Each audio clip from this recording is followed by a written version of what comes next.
4차 산업혁명 시대를 뇌의 시대라고도 합니다. 모방의 시대에서 창조의 시대로 가야 하기 때문이라는데 전 세계적으로 뇌 연구와 관련해서 어떤 변화가 있는지 궁금하네요. 예, 정말 많습니다. 미국이나 EU, 이웃 일본, 그래도 정말 국가적으로 뇌 연구를 위해서 엄청난 투자를 하고 있습니다. 우리 정부도 정말 고맙게도 98년에 뇌 연구 촉진법을 제정하고 한국 뇌 연구 협회를 설립하는 등 다양한 노력을 기울이고 있습니다. 특히 2011년 12월에는 한국 뇌 연구원이 정식으로 발족이 되면서 10년 후 우리 뇌과학 신흥 강국 도약을 목표로 아주 야심찬 출발을 했습니다.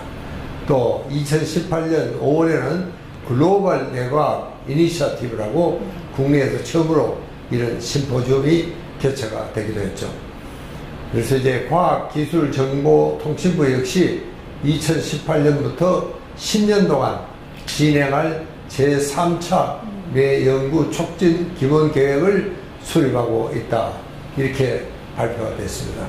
이런 다양한 연구와 활동이 궁극적으로 지향하는 바는 명확합니다. 바로 이제는 모방의 시대에서 이제는 창조 발상의 시대로 패러다임이 완전히 바뀌고 있다는 사실을 증명하고 있는 겁니다.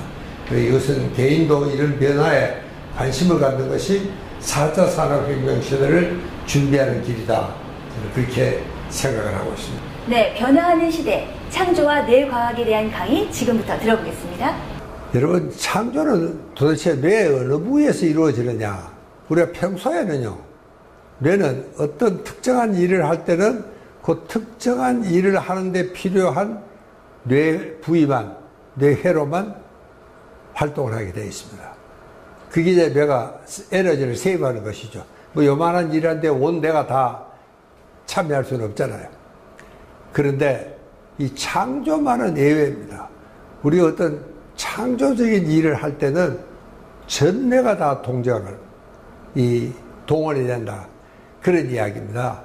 여러분, 저기도 보면은 전두엽, 해마, 그 다음에 이 전문 회로 호르몬은 물론이고 변전계, 이게 뇌가 총동원된 이런 결과물이 바로 창조다, 그렇게 이야기합니다. 여러분, 가령요, 우리가 수학 문제를 풀고 있습니다. 수학 공부를 하고 있습니다. 그럴 때는 제일 많이 쓰여지는 데가 물론 저게 전두엽이라 그러고 제가 저게 작업대라고 썼습니다. 일은 작업대에서 합니다. 그리고 거기가 바로 워킹 메모리다, 할 곳이 바로 거기입니다. 그러니까 내가 요 일을 하기 위해서는 필요한 최소한의 짧은 기억은 저기서 다 할 수 있어야지 이게 창조적인 이런 컨비네이션이 일어나게 이렇게 되어 있습니다. 우리가 창조적인 그런 작업을 할 때는 전 뇌가 동원이 되되 단 그 작업을 하는 데는 실제로 바로 이마 뒤에 있는 이 작업대에서 워킹 메모리를 동원해서 작업을 하게 이렇게 되어 있습니다. 이렇게 뇌 모든 부위에서 신경회로나 호르몬이 다 동원이 된다, 그런 이야기입니다. 여러분, 우리가 생활하면서 이게 언제 창조가 필요하냐? 첫째는 문제 발생이 돼야 됩니다. 슈퍼에 가서 뭘 살까? 어떤 요리를 할까? 어떻게 할까? 이거 다 창조죠. 그러니까 그런 문제가 발생이 되면은 일단은 무엇을 할까라는 에너지가 동원이 돼야 됩니다. 근데 그럴 때는 내가 슈퍼를 간다든가 자동차를 몬다든가 이럴 때는 이제 노르아드레날린이라는 소위 작업을 하는데 필요한 최소한의 이런 소위 기동력입니다. 이게 노르아드레날린은요. 물론 너무 많으면은 이게 스트레스고 폭력으로 된다 그랬죠. 그러나 적당한 요 일을 하기 위해서 필요한 만큼만 동원되는 그 기동력이, 이게 노르아드레날린이라고 생각하시면 됩니다. 그러면은 그 다음에 동원되는 게 이게 이제 DMN입니다. 여러분, 이게 DMN에 대해서는 설명을 여러 번 드렸지만 이것은 보통 때는 활동을 하지 않습니다.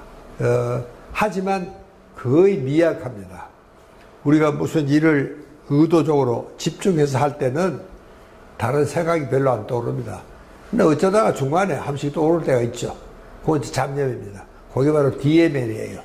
이게 DMN이 너무 많이 떠오르게 되면은 내가 지금 하고 있는 공부가 제대로 되지가 않습니다. 그렇게 DMN은 적당하게 떠올라야 됩니다. 그리고 제가 그 용광로라고 써놨는데, 여러분, 우리는 정보는 넘쳐납니다. 여러분, 손에만 하더라도 정말 이 지금까지 지구상에 있었던 모든 정보는 여기 다 들어올 수 있다. 거의 다가. 정보는 누구나 다 볼 수 있는 겁니다. 내 손에 있는 거니까. 근데 지식은 내 머릿속에 들어와야 됩니다. 그래서 내 것이 돼야 됩니다. 그래서 여러분, 제가 용광로라고 제가 썼는 이유는 가령 내가 무슨 일이든지 어떤 지식이나 경험이나 정보나 이 모든 것을 처리해서 용광로 속에 집어넣어야 됩니다. 그럼 이게 정말 숙소에 대해서 절이 삭는 거죠, 일종의. 그래서 이제 어느 날 아이디어가 떠오르는, 이게 이제 창조의 과정입니다. 여러분, 창조라는 것은 내가 그냥 의식적으로 생각해서 되는 것도 있지만 대체로 그렇게 간단한 것은 창조가 아닙니다. 몇 날 며칠 이 문제를 가지고 끙끙대고 잠도 못 자고 고민을 하는 이런 시간이 창조의 시간입니다. 그야말로 참 진토에 센 거죠. 그러면 지금까지 내가 했던 모든 지식이나 경험들이 용광로 속에 다 들어있습니다. 그래서 이 용광로는 전 내가 다 참여하는 겁니다. 옛날에는요, 척도에서 주로 옛날 기억을 담당을 하고 있다. 그런데 지금은 이 모든 이 DNA 피질에 필요한 것만큼 기억들이 분산돼서 이 영역별로 분산돼서 정리 보관되어 있다. 이게 이제 최근에 뇌과학적인 의견입니다. 그러니까 내가 창조를 하려면은 어떤 것이든 거기에 있는 모든 지식들이 동원이 됩니다. 그런데 이 기억이라는 것은요, 내가 원래 기억했던 대로 창고에 그냥 되어 있지는 않습니다. 자꾸 재편이 됩니다. 기억은 자꾸 이렇게 재편이 돼요. 여러 가지 조합이, 내가 문제를 풀다가 도저히 안 되니까 그 용광로 속에 집어넣었습니다. 그러면 이 문제를 풀기 위해서 여러 조합들이, 이거는 거의 무의식 중에 진행이 되는 겁니다. 내가 의식 속에서 그걸 하려고 해서 조절이 되는 것도 아닙니다. 내가 열심히 의식 세계에서 문제를 풀려고 여러 가지 노력을 해봤는데 안 되니까 내가 무의식에 들어간 겁니다. 그러면 이 무의식이 이제 여러 가지 조합을 해봅니다. 이것과 이것과 맞춰보고, 이것과 저것도 맞춰보고, 그리고 이제 어느 날 정 문득 그 아이디어가 떠오르게 되는 것. 이게 이제 창조의 과정입니다. 그리고 그때 이제 떠오를 때, 그때는요, 대개 DMN이 활동을 할 때입니다. 대개 우리가 의도적으로 주의 집중해서 무슨 일을 할 때가 아니고, 그때는 정신이 말짱하니까 이런 엉성한 아이디어가 떠오를 수가 없습니다. 그래서 이 DMN 상태가 있을 때 오히려 아이디어가 생긴다. 이 과거에 있었던 이야기, 미래에 있었던 일들, 여러 가지 일들이 합쳐져 있으니까 굉장히 머리가 혼란스럽습니다. 그래서 저거를 우리가 마인드 원다리, 마음이 혼란스러울 때, 그리고 좀 멍청할 때, 그때 오히려 좋은 아이디어가 떠오른다. 그걸 우리가 발상의 순간일 때는 오히려 DMN이 활동할 때 떠오른다. 창조는 그렇게 이루어진다. 이런 이야기입니다. 여러분, 조금 내가 다른 이야기를 하면 어떨 때는요, 가령 내가 무슨 일을 탁 할 때는 완전히 몇 시간 동안을 거기 빠져들어갑니다. 일반적으로 우리가 이야기할 때는요, 이게 한 30분, 뭐 길면 한 40분, 50분, 되게 수업 시간이 한 50분이잖아요. 그때까지는 주의 집중이 잘 된다. 그런 이야기를 하는데, 참 이상하게 우리 인간은 어떤 창조적인 순간, 어떤 그걸 우리가 플로우라고 합니다. 어떤 시간의 흐름도 잊어버리고, 아이디어가 막 샘물처럼 펑펑 흘러내려온다. 그래서 심리학에서는 이런 상태를 플로우라고 합니다. 근데 이거는 보면요, 혼자 무슨 일에 빠져 있다가 완전히 뭐 시간의 흐름도 잊어버리고 나중에 보니까 도서관에는 사람들 다 가버리고 내밖에 없어. 그리고 이제 나오니까 이미 날이 상당히 저물어 깜깜해졌습니다. 그런데 그때는 정말 기분이 좋습니다. 그렇게 시간의 흐름도 잊어버리고 몰입되는 상태. 그럴 때는 정말 아이디어도 펑펑 쏟아지는 상태. 그러나 그걸 가령 친구들하고 고수업을 한다든가 술을 마신다든가 그럴 때도 여러분 우리는 시간의 흐름을 잊어버립니다. 그것을 플로우라 그러지는 않습니다. 반드시 건설적인 일을 해야 된다. 그렇게 함으로써 목표에 조금이라도 다가가는 달성감이 생기고 그리고 정말 자부심도 생기고 이런 때는 정말 몇 시간 동안을 완전히 그런 상태에 빠져도 시간의 흐름도 없이 모르고 아이디어는 펑펑 쏟아지고 그래서 이 세로토닌이 많이 나는 이런 상태를 우리가 플로우라 그러기도 하고 또 이 운동선수들을 또 보면은 정말 그날은 간 농구선수가 뭐 공만 던지면 들어가는 겁니다. 뭐 힘들리다 그런 말을 합니다. 그걸 우리가 뇌과학적으로 존에 든다. 그 어떤 경지에 들어간다. 그런 이야기를 합니다. 이게 이럴 때 이런 일이 자주 있으면 참 축복받은 사람이죠. 여러분 내가 여기 뇌가 좋아하는 이야기를 쭉 써놨습니다. 그런데 이 첫 번째는 강화학습.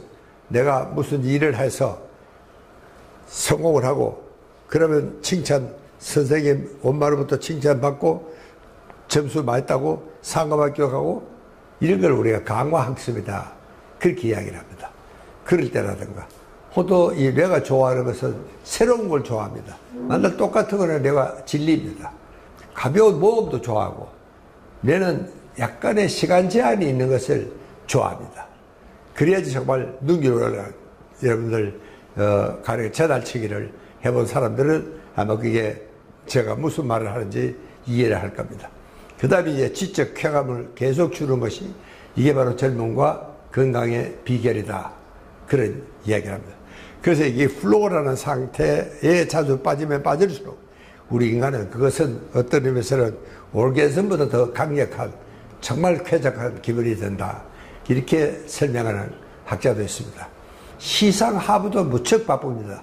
어쨌든 이 뭔가 나쁜 생각이 올라오는 건 전부 거기서 다 컷오프하고 창조적이고 좋은 일을 할 때만 쓰여지는 이런 것들을 그리고 적군이 올라오는 거는 여기서 다 막아주는 이런 일도 시상하부에서 하고 있습니다. 그야말로 뇌 총동원이다. 뭐 이렇게 생각하시면 되겠습니다. 자, 여러분 결론은요. 창조라는 것은 뭐냐면 인간의 본성입니다. 이건 동물은 없죠. 동물은 새로운 것은 없습니다. 그렇게 발전이 없죠. 그렇게 이 창조적 생활이라는 것이 바로 젊음과 건강의 비결이고 이 지적 쾌감과 자극을 준다. 이것이 정말 이 우리 뇌를 젊게 하는 겁니다. 여러분 오늘 혹시 제 강의를 들으면서 아하 그게 그렇게 되었구나. 이걸 뇌과학에서는 아하 반응이라고 합니다. 그때는 여러분 뇌에 불이 번쩍 켜지고 이게 바로 젊어지는 겁니다. 그렇게 뇌는 공부를 많이 할수록 오히려 젊어진다. 왜 그러냐? 여러분 뇌신경은 한 번 죽으면 살아나지 않습니다. 그러나 이 기억을 담당하는 해마라는 곳이 있습니다. 제가 여러 번 지적을 했죠. 여기는 해마는 신경세포에 증식이 한다. 이건 정말 2000년도 발표된 논문인데 정말 전 세계 과학자들이 깜짝 놀랐습니다. 그리고 실제로 공부를 할수록 늘지 않습니다. 여러분 우리는 평생 현역으로 살아야 된다 하는 이야기를 제가 지난 시간에 했지만 실제로요. 이 하버드 출신의 80%, 90%가 80대가 되어도 이 사람들이 학교 다닐 때 재능을 그대로 보관을 하고 있더라. 아주 깜짝 놀랄 이야기도 보고가 되고 있습니다. 해마에 새로운 정보와 새로운 경험을 조합을 시키고 거기다 입력을 해야 되는데 그것이 바로 젊음과 건강을 지켜주는 비결이 된다. 그런 이야기입니다.